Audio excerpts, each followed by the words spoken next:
तो और इधर द्वारिका से कन्हैया पूरे परिवार के साथ उस कुरुक्षेत्र में गए। इतना सुंदर संगम हुआ। कितने दिनों के बाद ये संगम हो रहा है? वृंदावन वासियों से भगवान का मिलन कुरुक्षेत्र में। उस समय कन्हैया की उम्र हो गई है 111 बरस। भगवान धरती पर कितने बरस रहे? याद रखिएगा 125 बरस तक।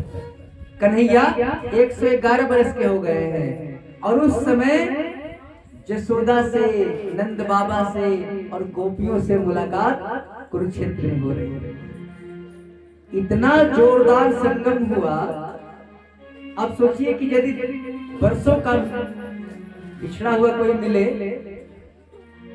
तो कितना आनंद आया होगा। वो प्रेम का आंसू।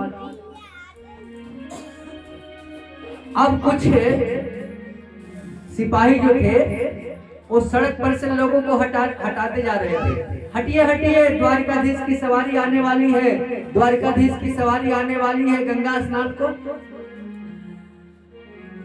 कुछ ग्वाले सड़क पर खड़े थे।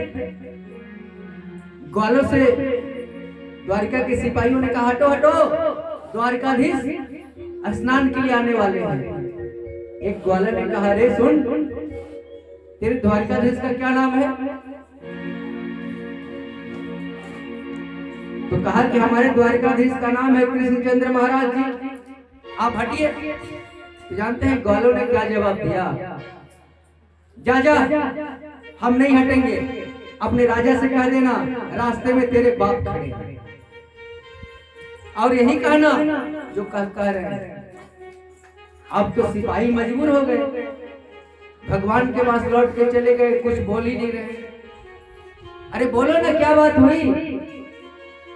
महाराज क्या कहें, कुछ लोग बड़ी बेअदबी से आपका नाम कर रहे थे। अरे बोलो तो सही। तो कुछ ग्वाले खड़े थे और जब मैंने हटाने का प्रयास किया तो ग्वालों ने कहा जा जा, अपने महाराज से कह देना रास्ते में तेरे बाप खड़े हैं।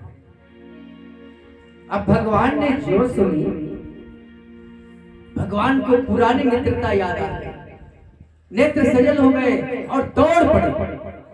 ग्वालों से मुलाकात हुई, राधा रानी वगैरह सब पहुंचे हुए थे वहां। सब लोगों से मधुर मिलन हुआ। वहां पर अपने पिताजी से भगवान ने एक बहुत बड़ा यज्ञ भी कराया, नंद बाबा से एक बहुत बड़ा यज्ञ कराया। और वहीं पर ऋषियों ने 3 महीना तक भगवान रह गए थे कुरुक्षेत्र में। वहीं पर ऋषियों ने कृष्ण को भगवान कहा और देवकी मैया सुन रही थी कि मेरे लल्ला को ये बड़े बड़े ऋषि भगवान कह रहे हैं, प्रणाम कर रहे हैं। तो एकांत पा करके देवकी मैया ने भगवान से कहा अरे लल्ला, कुरुक्षेत्र के मैदान में तुझे महात्मा लोग भगवान कह रहे थे, तू भगवान है क्या? अरे मैया, हम भगवान तो नहीं, लेकिन भगवान होते तो तेरी क्या इच्छा है बोल, हम तेरे बेटा हैं, अवश्य पूरा करेंगे। लल्ला, हमारी तो एक ही इच्छा है कि पापी कंस ने तेरे 6 भाई को मार डाले हैं, जरा एक बार दिखा देता। भगवान सुंदर लोग गए और वहां पर बलि से बोले बलि महाराज, आप मेरे 6 अग्रज को दे दीजिए, मेरी मां देखना चाहती है। और ज्यों के 6 बच्चे को भगवान ला करके माँ को दिया और माँ के दूध पी करके सारे लोग अंतर ध्यान होते चले गए। देवकी मैया बोली अरे ये तो बच्चे ठहर नहीं रहे हैं।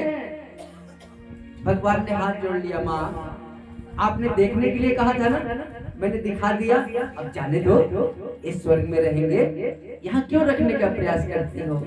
इस तरह से भगवान ने देवकी को अपने 6 पुत्रों को लाके दिया था। इसके बाद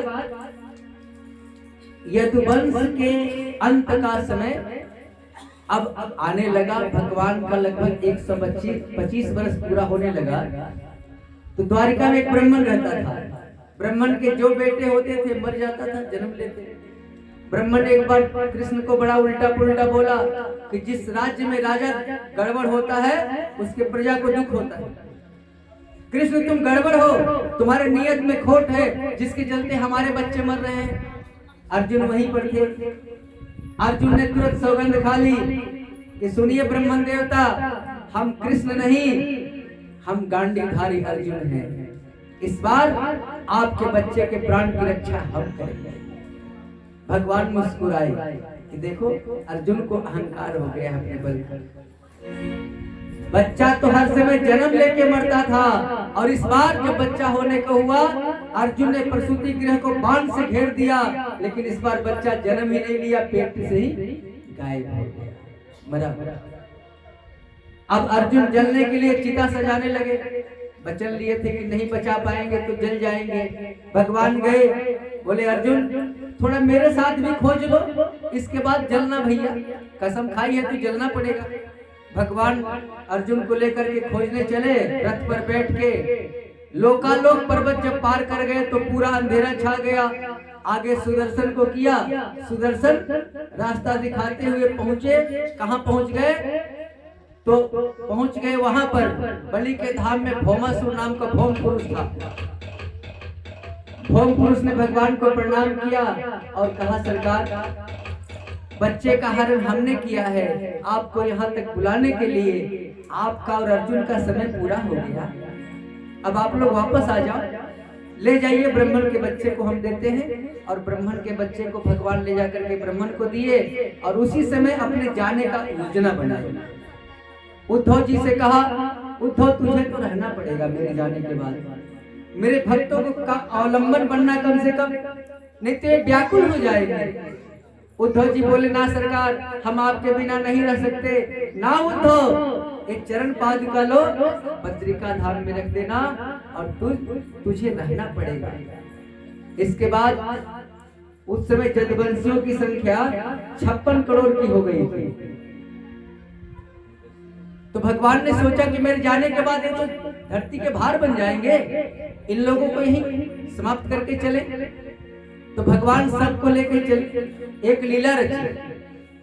दुर्वासा जी की संत मंडली बुलाई अपने द्वारिका में, बगीचे में ठहर गए दुर्वासा जी। और शाम जो था, जामवती नंदन वो देखने में बड़ा सुंदर था। सारे ग्वालों ने शाम को लड़की बना दिया और पेट पर कपड़ा बांध करके गर्भवती बना दिया। और लड़के साधु के पास चले गए, बाबा ये बताओ मेरे भाभी को लड़का होगा कि लड़की? दुर्वासा के पास गए, दुर्वासा जी को गुस्सा आ गई। बोले बच्चों, तेरे भाभी को ना लड़की होगा ना लड़का, एक मुसल का पिंड होगा, एक लोहे का मुसल होगा, जो तेरे सारे जदवंश को समाप्त कर देगा। बच्चे ने आनंद फानंद में कपड़ा खोला पेट का, एक लोहे का पिंड मिला। अब भगवान के पास तो बच्चे जा नहीं सके, राजा उग्रसेन के पास गए। महाराज ने उग्रसेन ने कहा कैसा करो, अब जो होना होगा भगवान की होनी होगी, लेकिन इसे पीस करके समुद्र में बहा दो। वही लोहा का कण, एरका नाम का वृक्ष हुआ, बिना गांठ का गाछ, समुद्र में प्रभास क्षेत्र में, समुद्र के किनारे। और एक लोहे के कण को मछली निकल गई। मछली मछुआरा पकड़ लिया, मछुआरा व्याधा के पास बेच दिया। जब मछली को काटा गया तो लोहे का कण निकला। वो लोहे के कण को मछुआरा जो व्याधा था वो अपने बाण के नोक पर लगाया, और उसी बाण से भगवान का प्राणंत हुआ। भगवान ने भी अपने ऊपर श्राप को लिया, क्योंकि गंधारी का भी श्राप था कि तूने मेरे वंश को समाप्त किया है, तू भी वंश समेत तेरा भी समाप्ति हो जाएगा, तेरा भी संहार हो जाएगा। एक गंधारी ने श्राप दिया था और एक श्राप दुर्वासा का था। दोनों श्राप को भगवान ने अपने ऊपर लिया। प्रभास क्षेत्र पर, प्रभास क्षेत्र में सारे ग्वाले को ले गए। सारे ग्वाले आपस में लड़ गए और उसी एरका नाम के गाछ को उखाड़ उखाड़ कर एक दूसरे पर मारने लगे। और इतना तलवार के धार उस गाछ में आ गई थी, तलवार के धार, सारे का संहार हो गया। इस तरह से भगवान ने अपने सारे परिवार को लेकर के, और अर्जुन से उसी समय बोले थे कि अर्जुन जा, द्वारिका डूबने वाली है, वहां जो बचे हैं उसको लेकर के अपने साथ चले जाना। अब इस तरह से अति संक्षेप में मैंने कुछ प्रसंग को आपके सामने रखा। अब हम चलते हैं। परीक्षित कहते हैं कि बाबा जरा कलयुग के बारे में बताओगे कि कलयुग कैसा होगा? सुखदेव बाबा ने कहा, सुन परीक्षित, कलयुग में राजा सारे धर्मनिरपेक्ष होंगे और कलयुग का धर्म होगा, कलयुग में राज धर्म, युग धर्म, और कलयुग से बचने का उपाय क्या है? सुखदेव बाबा कहते हैं कलयुग से बचने का उपाय है नाम संकीर्तन, कथा का रसपान। कलयुग से बचने का धर्म बताया। कलयुग में 4 प्रकार के प्रलय होंगे। कौन कौन प्रलय? प्रकृति प्रलय, जल प्रलय, अग्नि प्रलय और अन्न का अभाव हो जाएगा कलयुग में। ये 4 प्रलय होंगे। अब अंतिम उपदेश सुखदेव बाबा परीक्षित को दे रहे हैं। भागवत में अंतिम उपदेश क्या दे रहे हैं? परीक्षित, तू शरीर नहीं आत्मा है। हाँ बाबा, हम आत्मा है बाबा, हम तो कपड़े बदलते हैं, शरीर तो हमारा कपड़ा है। और इस तरह से उपदेश दे करके सुखदेव बाबा मौन हो गए, भगवान को प्रणाम किया, उठ के वहां से चल दिए और तक्षक चला विकराल रूप लेकर के परीक्षित को डसने के लिए। और उसी जगह एक तांत्रिक रहता था, कश्यप नाम का ब्राह्मण, वो भी चला कि आज तक्षक डसेगा परीक्षित को, हम परीक्षित को बचा लेंगे, परीक्षित से हमें बहुत धन दौलत मिल जाएगा। दोनों की मुलाकात रास्ते में हो गई। तक्षक आदमी के रूप में था। कश्यप ब्राह्मण से बोला कि ब्राह्मण देवता कहाँ जा रहे हो? तो उन्होंने कहा हम जा रहे हैं, परीक्षित को आज तक्षक डसेगा, हम उसे बचा देंगे, हमें दौलत मिल जाएगी। तक्षक बोला कि मैंने सुना है कि तक्षक का डसा हुआ पानी भी नहीं मांगता। और ब्राह्मण बोला तपबल विप्र सदा बलिया। और ब्राह्मण बोला कि तक्षक का पाप भी डस लेगा तो हम परीक्षित को बचा लेंगे। ब्राह्मण में इतनी ताकत होती है।